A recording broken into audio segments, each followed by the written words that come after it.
The first chime struck at 6 a.m. Ella had arrived before the city stirred. Standing beneath the ancient clock tower in the amber glow of dawn, the tower loomed over the cobbled square, wrapped in ivy and whispering fog.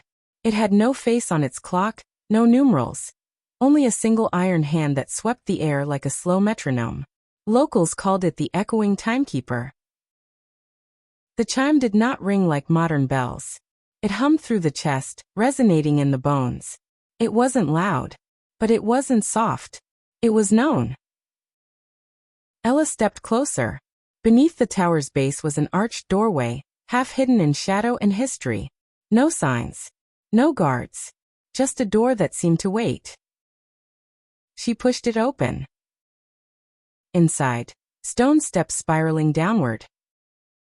She descended slowly. Each level of the clock tower had a different sound, a different memory, a different lesson.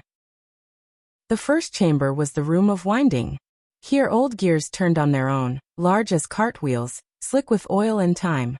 She passed by a wall of ticking metronomes, each set to a different pace. A plaque read, "This is how the world begins to count." At 7 a.m., the second chime echoed. The next chamber opened. She entered the Hall of Hours. A corridor lined with glass cases, each holding a single moment in time, frozen, suspended, perfectly still. One case held a child blowing out birthday candles. Another, two hands just about to touch. One held an old man exhaling his final breath beneath an oak tree. Ella stood before a case that mirrored her own memory. She saw herself at 16, seated on a train platform, suitcase between her knees, eyes full of fear and longing. The moment shimmered. She whispered, "I remember." The case opened. The memory returned. 8 a.m.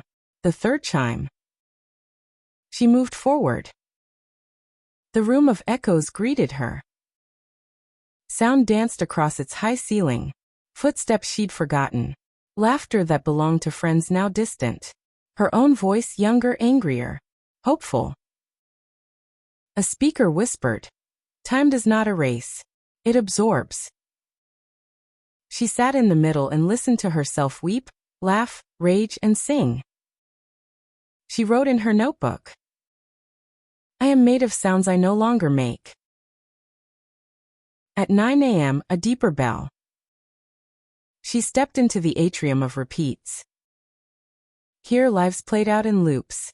Holograms or memories or dreams, she couldn't tell. A man always choosing the wrong door. A woman always returning to the same letter. A child always walking away without waving. Ella saw a version of herself. Saying yes when she meant no. Saying nothing when she should have screamed. The figure turned, looked at her, bowed. She bowed back. 10 a.m. A garden, but not green. The garden of lost hours was filled with clocks, buried halfway in soil. Each ticked a different rhythm. Some fast, some slow, some backwards. She walked carefully.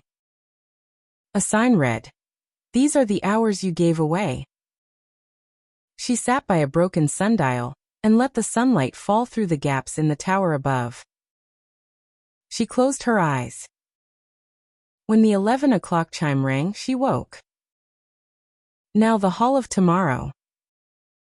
A long corridor, endless reflections in golden frames.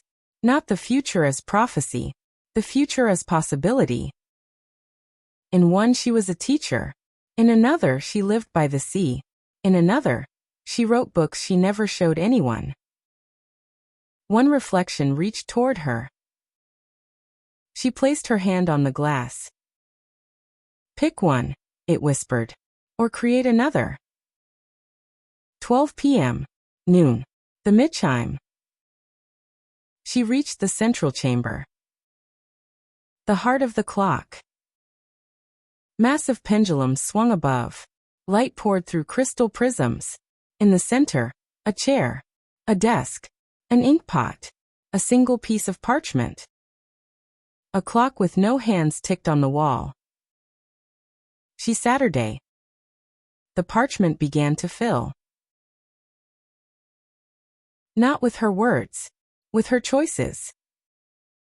Every moment remembered, every silence broken, every joy resisted, every fear embraced.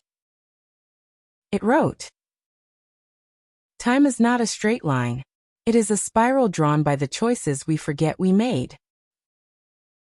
Ella breathed deeply, signed her name at the bottom.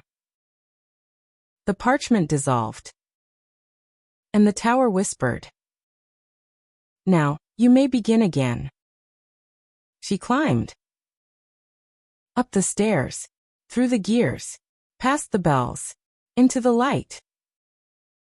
She emerged into the square. It was 12:01 p.m.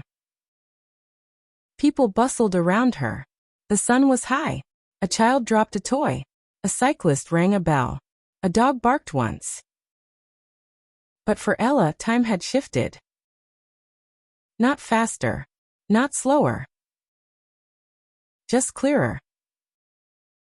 She whispered, "Thank you for teaching me how to listen between the chimes."